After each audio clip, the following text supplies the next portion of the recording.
Hello everyone, welcome back to the Looney Bin. My name is Looney, and I am as I mentioned before, I am a shipper. I love shipping in One Piece. God damn it, I'm a psychopath. I am a loony guy. Because as everyone knows, shippers are the worst part of the goddamn One Piece community, especially worse than the Power Skills. The Power Skills are the worst, god damn it. You know, worse than them apparently. And because we, for some strange reason, think that we are misreading what is happening and what, you know, relationships characters have with each other. And definitely not, you know, misreading how certain characters are stronger than the others. I mean, like, and then coming up with some ludicrous idea of, like, you know, how they could beat this character, you know, and you're just staring at them and like, huh? You know, we're the crazy ones. We're not crazy. All right, shippers are not normally crazy. They can be aggressive, that's for sure, because some shippers will try to go into other people's posts and other people's comments to just necessarily talk about shipping and why they hate your ship and why this ship is better, or just don't like shipping in One Piece because they believe that they don't or shouldn't have any sort of romance in One Piece, despite the fact that you see constant romance in One Piece happening post time skip. Now I understand most of it is that they don't want it to be part of the crew, but when you goddamn say that and then you say you like Sanji and Nami or some other crew member, it's just like, what? You only saying this for one ship but not the other one? It's nuts. It's crazy. That's what I mean when I say that some shippers can get very crazy and like really like make you like question. You know, I still think Power Skills are like part of the worst bunch, but that's not because of the One Piece community. No. It's because I think after Naruto ended, you know, all the Power Skills from there went over to One Piece because they got bored and had nothing else to read. So they came over here and it's been hell. But this is not what this video is about. It's not about me ranting. It's not about me complaining. What I want to talk about is this past week, we've had some interesting things in the shipping space of the One Piece community. And one of those things is that back on June 24th, about a week ago, Oda decided to draw a nice little bookmark for like a special summer event that Shonen Jump, I think it was Shonen Jump, was essentially airing. And it was, you know, a picture of Luffy, Chopper, someone else, I don't know who it was, could be Bonnie, could be Usopp, we don't know who it was, and Nami wearing Luffy's straw hat and his sandals apparently, right? It's definitely very something that, you know, Luffy Nami shippers would celebrate. And you know what? Let them celebrate. I celebrate it because as a Luffy Nami shipper, I love it when Nami wears Luffy's straw hat. I think it's freaking adorable. The way she wears it, it's freaking adorable. The sandals, I did not see that coming at all. I was so shocked about that, right? But it's something to celebrate for Luffy Nami shippers, and that's perfectly fine. It does not confirm in any sort of way that Luffy Nami is canon. No. Anything like that, it's not at all should be used as proof, right? That's not how that works. What works is that you have to look at the story elements in the narrative and see, you know, how like certain characters are with each other, right? And I think, you know, but it should still be celebrated because it's a nice thing to see, you know, because Oda himself drew it, right? You know, it's something that always happens. He likes drawing, you know, Nami wearing Luffy's hat. He doesn't do it often in the manga anymore because more than likely, Luffy doesn't need to give Nami confidence or, like, you know, to show her, to have her be brave.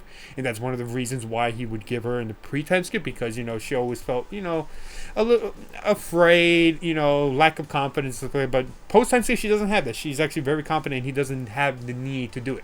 So it's very nice. It's been a long time since we've seen Nami wear the straw hat, right? So it's very nice for Luffy Nami fans to finally see it, right? And one other thing about, you know, all this stuff is that Oda has a very unique way of showcasing stuff like with art, like official art with like the SBS and even Usopp's gallery to essentially see what kind of ships he enjoys. And in terms of the Usopp gallery, we see like which ship he or which characters he really is fond of. Right? Anytime there's like a Sanji Nami fan art or post, you will see comments like, you know, in Sanji's dream or Sanji wishes and stuff like that. But with like Luffy Nami fan art, it's like, you know, yeah, Nami, take him along in his journey, you know, take him to wherever it starts. And it's like a legit Luffy Nami fan art, right? So it's like, he definitely does seem like he has a preference. Whether or not he's actually going to do it in the story is still unconfirmed. But, you know, it's very interesting to see Oda, you know, Oda's way of doing things. And that's why I'm making this video today. Waking up today, we find more information about the SBS, and the SBS, which is essentially a question answer thing that Oda does in the volumes, spoke specifically about certain things regarding the Luffy Hancock ship that I think is kind of worthwhile to go over. Now, one of the things that he mentioned, and this part is funny because one of the big things about the One Piece community is that there is, I'm not even going to deny, there is a lack of reading comprehension. Now, what the reading comprehension with the lack of reading comprehension is all determined based on who you are. Because you might think one thing, but another person might think another, and they think you have reading comprehension while you think they do. It's really dependent on the person. But the fact that Oda is coming out and just saying square out that it's all based on reading comprehension. Now I believe the Japanese katakana hiragana, I'm not sure which one it is, essentially is saying that maybe you might have misread, which a lot of people are translating it as you lack reading comprehension, bro. You don't read, that kind of stuff. I think if it is reading comprehension, that's what Oda's saying. Man, the balls on Oda, man. That's one heck of a troll job. he's seen enough. He's like, oh my goodness, is everyone really this bad at reading comprehension? Holy heck! I mean, I'm sure that's not what he meant by it, but it's just funny that it was translated that way because of the whole thing with it's like a whole meme troll job thing on Twitter and social media space and stuff like that. I think that personally is just funny. Granted, he could be talking about me. For all I know, he could be talking about me. But you know what? I don't care. I respect Oda enough where it's just like, all right, fair enough, bro. That kind of stuff. But the reason why he mentioned the whole reading comprehension thing is because someone asked him about in terms of the Empresses of Amazon Lily, and one of the things that was a little confusing is about whether or not the previous empress they all died, because when you go back to the Amazon Lily arc, Neon talks about how the former empress eventually died from love sickness, and the previous empress also apparently died, and it was a little and I will admit it was a little confusing. But I think what happened is that since we got the reveal that Shaki was the empress, not the empress before Hancock, but the one before that one, right? That essentially that she also had love sickness and left the island to pursue it or try to avoid getting essentially affected by the love sickness, which points to another thing in another question that was asked later in the SBS, which we'll get to very shortly, right? But essentially the SBS was asked about that, and we finally get a reveal of the previous empress before Hancock, right? We get the reveal, and the previous empress before Hancock, I believe her name was Tori Toma, Tori something. I had it. I don't know why I didn't bring it up, but I did have it. But essentially, this former empress was died of love sickness. That's exactly what happened. She died from love sickness because apparently she did not go out to sea like Shaki and Neon did to avoid dying from this sickness, and she died from love sickness, right? And that's what happened to the empress beforehand. Tori Toma, that was the name. I was very close. It was Tori Toma. She died from the sickness, so she essentially fell in love with somebody, and she didn't leave the island to avoid getting sick, or to try to consult her sickness, and eventually she did die, and that's why she died from the love sickness. One other interesting thing about Tori Toma is that there's some people who believe that Dragon raised up Tori Toma, that the love sickness that she died from was because of her love for Dragon. Now, a lot of people, I could see why would believe this. And it essentially could lead to an idea that maybe this is Luffy's mom. The only problem I have with it is that really every person from Amazon Lily that we know of and that we have been informed of is that everyone who gives birth was essentially, female. Like the child born from anyone from Amazon Lily always turned out to be female. Now, this could definitely be a story about how, some of those famous stories of any time with, Amazons and stuff like that, like in Zelda, where we have, the Gerudo being all female, but once every century, a male is born. Could Luffy have been born from Tori Toma and Dragon being together? It's possible. it could be an idea that Oda could definitely, develop and go with. I personally just don't see it happening right now. It just seems a little off to me, because why would she then die? Because that would mean that her love was fulfilled. Now, it could possibly be that, it doesn't necessarily mean, love sickness could mean from just being, in love with somebody or having romantic feelings with somebody, but it could also be parental love, right? That could be an idea that Oda could do. I just don't see it as a possibility. I think they even mentioned that the previous Empress before Hancock died because she didn't pursue that love, that she didn't, do the same thing as Shaggy and Gloriosa did. Now, this is just off the top of my head, so I could be wrong about that statement. If anyone can actually confirm whether or not I'm correct on that statement, you can do so in the comments. If not, that's perfectly fine. I fully understand that. And if I'm wrong, then I'm wrong about it. I just don't see it. I just don't really see it. It just wouldn't, to me, make sense, because I think Luffy's mom would essentially be like a big reason as to why Dragon is who Dragon is and why he wanted to be a revolutionary army. Granted, like, the whole idea of him wanting to be a revolutionary was before, like even before Luffy's birth, so it's possible that it has nothing to do with it. I just do think it's possible that it had something to do with him and wanting to become a revolutionary. But we'll see. I currently don't believe in this idea. But it's not out of the realm of possibility, and that's just one of the things that's going to be hotly debated. And we'll see, because some people believe it's crocodile. Right now all we see is that, like, she died according to Gloriosa. So it's like, I think more than likely she's dead, but then again, I was wrong about Sabo being dead, so I guess anything can happen at this point. But we'll see. It's just another interesting topic that I wanted to mention in regards to Tori Toma. But let's move on to the next part, and that is Hancock. So another thing in regards to Tori Toma is that a lot of people are now debating whether or not Tori Toma looks or is, Luffy's mom. I personally don't take away the probability of it. I'm not saying that it's not impossible. No. Another thing that has been being widely debated on it, and is technically shipping wise, is that people believe that Tori Toma is essentially Luffy's mom, that Dragon raised her up, and that essentially Tori Toma gave birth to Luffy. Now, I'm not against the possibility. I don't think it's improbable, right? Oda has always found ways to essentially go against some of his rules, right? There's also would point to how Kuma knows about Amazon Lily and why Luffy sent, why he sent Luffy to Amazon Lily, right? Because we never see like any sort of confirmation with Kuma visiting Amazon Lily or even being there at all. There's also that, and like that would explain why Kuma sent Luffy to Amazon Lily.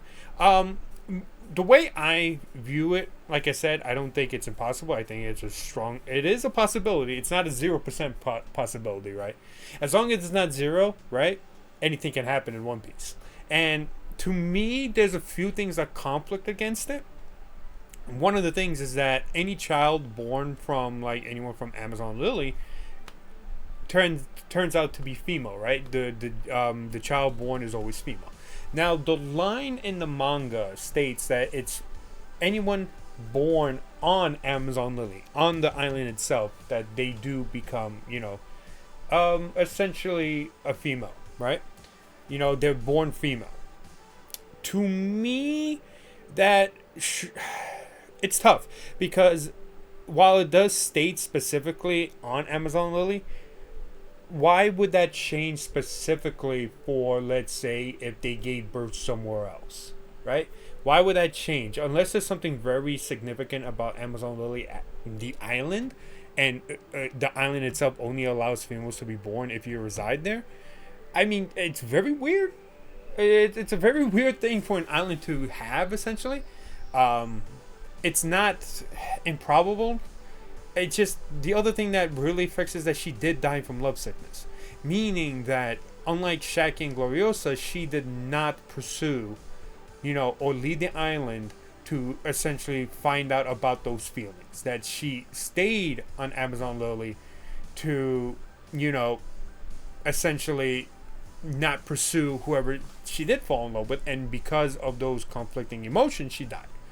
And because she died and she never left the island, that means essentially that if she did give birth, the child would be female. The child wouldn't essentially not be born a male. So that's why it's like weird that it wouldn't be, Luffy as a child of Tori, Toma, and Dragon. If she never left the island and nothing says that, or states that she never did, even if somehow she conceived a child, if this Dragon Tori Toma, ship is basically guaranteed, she never left the island. So whatever child she conceived would not have been male. Now, like I said, Oda breaks his rules. It could be a Gerudo situation where like every 100 years a male is born on Amazon Lily. But again, nothing from the story itself states that. So we could it's only an assumption based on what we know from other pieces of literature in terms of like, Island of Woman only. So yeah, there's a lot of things that just don't really align with the fact that she could be Luffy's mom. Again, it's not improbable. Oda could definitely change the rules a bit, right? It just seems unlikely. And in terms of how Kuma knew about Amazon Lily, I mean, don't forget, both of them were warlords. Hancock and Kuma were both warlords. They, interacted with each other, whether it be on Amazon Lily or whenever they, would be called upon by the world government. They did interact. Kuma would know about Amazon Lily. What again, this is just assumptions, but why not, Kuma ever go to Amazon Lily to discuss warlord business with, Boa Hancock? Like, let's say they needed information immediately to be delivered to Hancock. Why not Kuma, have the ability to transport there quickly so that, he could inform Hancock about this stuff, right? And Kuma would, be allowed because as long as it's like official business from the world government, I would think. And I don't think Hancock would try to fight Kuma at all to try to, continue this facade that no man has ever entered Amazon Lily. So I think there's just a lot of things that just go against the idea of Luffy's mom being Tori Toma. And I'm not on the boat yet. Anything can happen. Anything can change. Oda could definitely, reveal it. I don't, as important as someone to Luffy, being in an SBS seems a little kind of weak in a lot of ways. Now, granted, she could be, given a bigger role, like in Dragon's flashback or something. But to have her first reveal be in SBS, it seems a little lacking, specifically for Luffy as the MC. So there's my take on that, at least. So, again, let me know in the comments what you think. And let's move on to the other piece, which is Hancock's whole thing within this SBS. Now, apparently, for some strange reason, all Amazon Lily Empresses fall to this disease. Love sickness to us in the real world is just like, it's a silly idea because it's like, it's not an actual illness, but you can feel love, but you can be love sickness. And there are documented, reports of like people missing their loved ones who passed away, or, and miss them so much as a sign of love sickness, and kind of like, they pass away through natural means. In some form or way, that essentially means that you die from love sickness, but it's not like an actual medical diagnosis. But essentially, Tori Toma, the previous empress, died because she couldn't overcome the love sickness, and and now Hancock has the same thing. Hancock falls in love with Luffy, and the thing that really took people by, not necessarily surprised, because I think most people understood that this was the case with Hancock, is that her love was unrequited. It's a one-sided love that only she feels love towards Luffy. Luffy does not. Now, according to the Japanese SBS, there is a kanji that comes up within where the line translates to unrequited, where it's like a eye with like a box in it. It's essentially the kanji for chew, and it could mean during. And one of the translations that people have released was that she's currently, or like she's currently dealing with a one-sided romance. And right now, in terms of what that means, at least to me, from my point of view, is that yes, it's been the thing that I've always thought, which was that Hancock only, is the one that is in love with with Luffy. Luffy is not interested in her in that same way, right? He's not interested in her in love. He's not interested in her in a romantic sense, especially since he literally rejected her like twice, right? And that's kind of a big thing because Luffy's very blunt about these sort of things, and you know this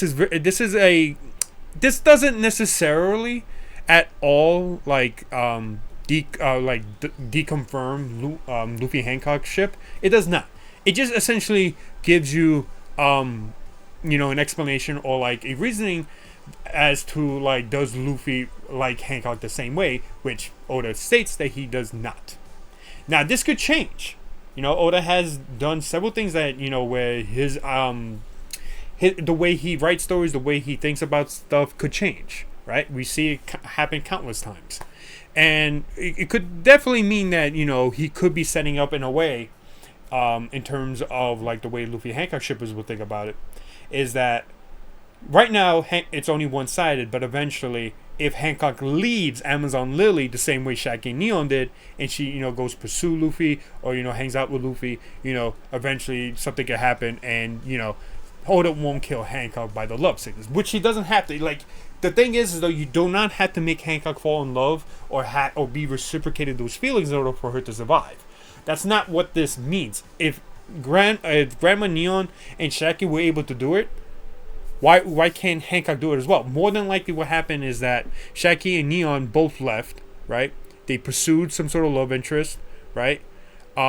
And essentially they were rejected, or it didn't come to fruition, but they didn't die from the love sickness because they left Amazon Lily. And apparently it could mean that it's something, the love sickness happens when you stay on Amazon Lily. That could very well be a possible thing. Now there is a not previous, but there's another thing within the SBS that talks about Gloriosa, and in terms of the love sickness that she went through. Oda essentially said that we see Grandma Neon as, someone asked him, Granny Neon as Gloriosa amongst members of the Rocks Pirates, did she get love sickness for someone amongst the Rock Pirates? Oda responds by saying, if we say that the suppressing method for love sickness might be going near the person you fell in love with, then maybe that person is one of the members of the Rocks Pirates. So essentially what he's saying is that if that's how you interpret it, if that's how you believe the love sickness to work, which Oda doesn't necessarily say that that's how it works, but from the context itself it seems like he's saying it, yes, then she did fall in love with someone from the Rocks Pirates. We do see Gloriosa once in one of the Kuma flashback in regards to the Rocks Pirates, where she's commenting with Stussy and Whitebeard, and it seems like there's some sort of jealousy going on. It could be Whitebeard. Some people are saying Kaido. Some people are saying Rocks in general. I'm just right now, from what we've seen and from the only interaction we had with the Rocks Pirates, it seems like Gloriosa fell in love with Whitebeard. It doesn't seem like Gloriosa received reciprocating feelings from Whitebeard.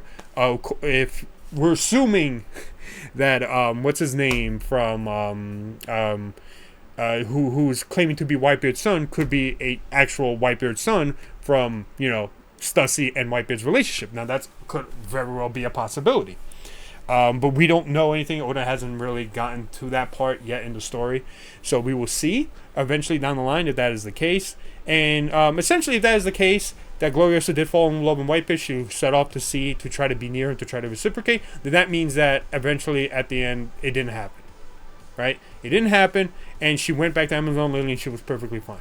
Now this could very well be, if we're looking at like how this could be seen as a negative for Luffy Hancock fans, Hancock could go out to sea, be with Luffy, and try to be with him, but Luffy could still reject her.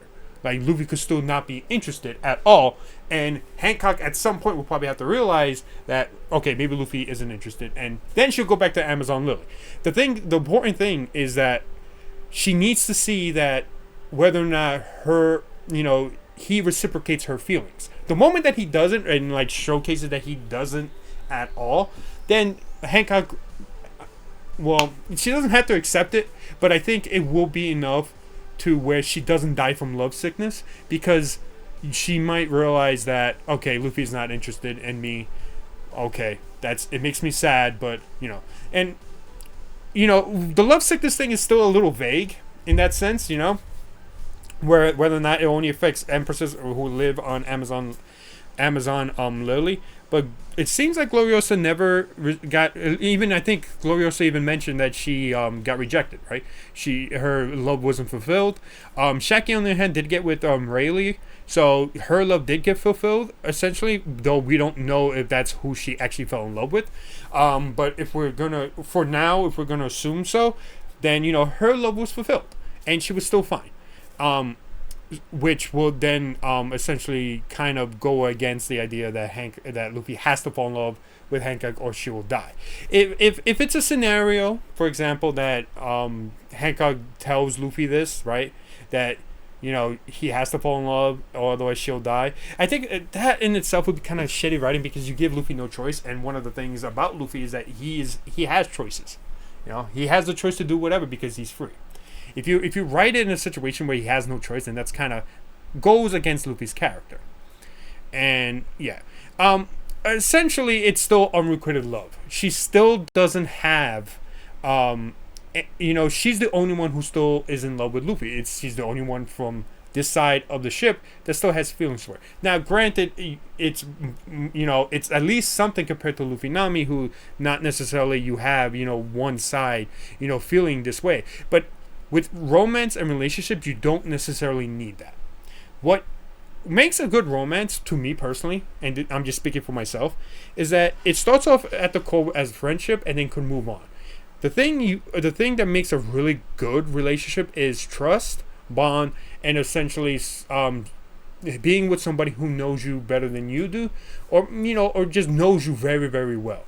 The thing that also helps Luffy and Nami in this case is that time. They have a lot of time that they spend with each other, and that's one of the big things that could really build a budding relationship. And the way Oda has written One Piece is that, in my interpretation, all the scenes that could be seen as romantic between Luffy and Nami, I see as romantic, right? But he could have written them just to be, just normally as friends, And one of the things that makes it actually a very good writing thing, that if you ever are interested in writing anything, is that it leaves it open for the chance that if Oda decides to do any romance between Luffy and Nami, he could do it.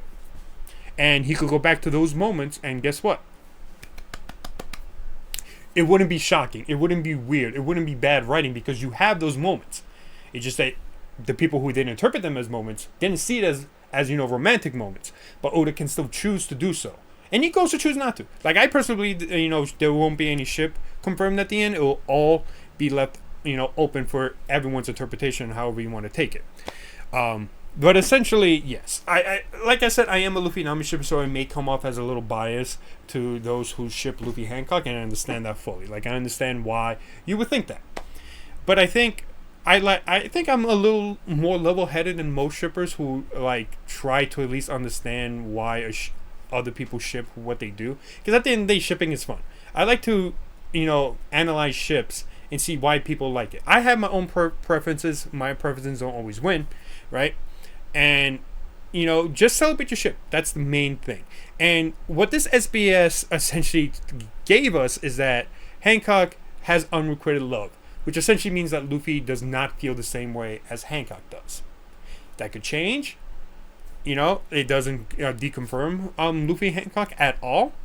But it is important to realize that for those who do ship Luffy Hancock, that Luffy is not interested in Hancock in that similar way, and that's something that Oda himself has confirmed. That doesn't mean you have to stop shipping them. That doesn't mean that it won't happen. It just means that, in terms of argument's sake, you cannot really use the idea that Luffy is also in love with Hancock because it's unrequited, meaning that Luffy does not feel the same way. You could still ship them. You could still enjoy, their moments and analyze their moments and stuff like that. But what it does mean is that Luffy does not feel the same way. So another thing within the SBS is about Strong World. Specifically, the question that was asked was about Shiki, and essentially people are viewing this as essentially decanonizing Strong World as being part of canon. and using that for whatever reason to go against Luffy Nami shippers. I'm just gonna say this: Luffy Nami shippers, from the ones I've talked to and discussed, never once believed this movie to be canon. Never did, and this being used as a gotcha moment for a lot of people in the Luffy Nami space, it's kind of weird. It's like, okay, we knew this. Like, we know what movies are canon or not, right? We understand that these movies are not canon.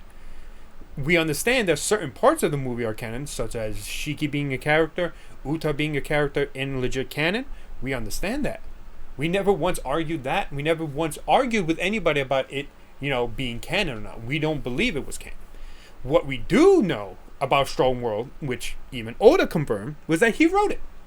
A lot of people debated whether or not, Oda really did write Strong World. A lot of people used it to try to debunk, us telling, people that, he didn't write it, right? But Oda confirmed himself that he did write it, so that was debunked, and, it's no longer, you can't use that to debunk Luffy Nami, or the way we view, Strong World, because at the end of the day, it is written by Oda, and the character interactions, the character moments, are essentially important to understand in terms of Oda's writing style.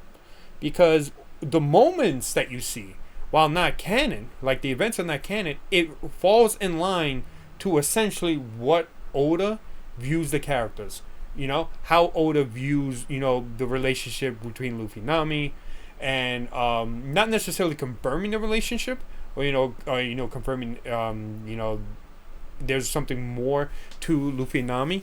It's essentially showing that the interactions, the aspects, the characters, and what they essentially act like in the movie are what Oda would picture them acting like. And that is what we celebrate. That is what Luffy Nami fans celebrate. It's not that the movie we think is canon. No, we never once thought that. It's that the character interactions written by Oda is what we celebrate. And that's what's important. The events of what happened in Strong World are not canon. It's the way Oda's writing was. So that was just a weird thing that a lot of people debated on to try to debunk Luffy Nami. Again, if you want to debunk something like Luffy Nami, you're going to need a lot more than using something that we never once believed to be true anyway, right? At the end of the day, Oda's writing can determine whether or not Luffy Nami does become canon, or they could just be friends. Because the way Oda has written it, like I said, is very much open to, if he so chooses to make them canon, he can, because he has written them in a way that can be viewed as both romantic and with just friendship as its main core of importance between their relationship. So, yeah, I don't know why it's a gotcha moment, but apparently it was. It was apparently a big deal to try to debunk Luffy Nami. It just seemed weird, right? And at the end of the day, shipping is all about fun.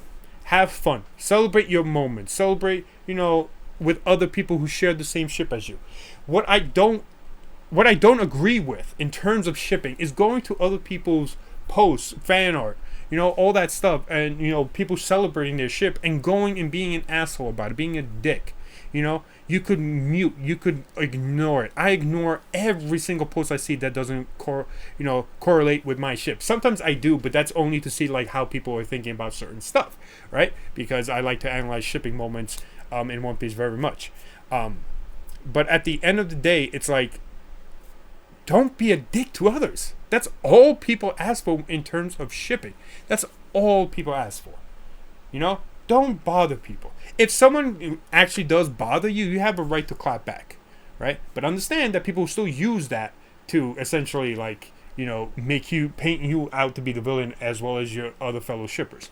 So don't necessarily always do it, but just understand that you don't have to respond to them. And frankly, anti-shippers or shippers from the other side of the ship, who oppose that ship, you don't have to do this. You don't have to go to people's fan arts and, complain or say some ridiculous stuff. You don't have to. And just celebrate your ship. That's all you have to do. So thank you so much for watching. It's been a very interesting week in terms of shipping in One Piece. It's been a lot of things to discuss. So hopefully you enjoyed this video. And again, ship who you want. Luffy Hancock, Luffy Nami, Sanji Nami, whatever. you're free to do so. I'm not here to tell you you're not allowed to do that. I'm just here to tell you and give you information of shipping stuff that we have seen, and from Oda himself, and hopefully we'll see if any ship gets confirmed. I think at the end of the day it'll be nice, but I think it will still end with an open ending. So thank you so much for watching. Hopefully you enjoyed it, and I'll see you guys next time. Have a great rest of your day, and bye bye. Happy shipping.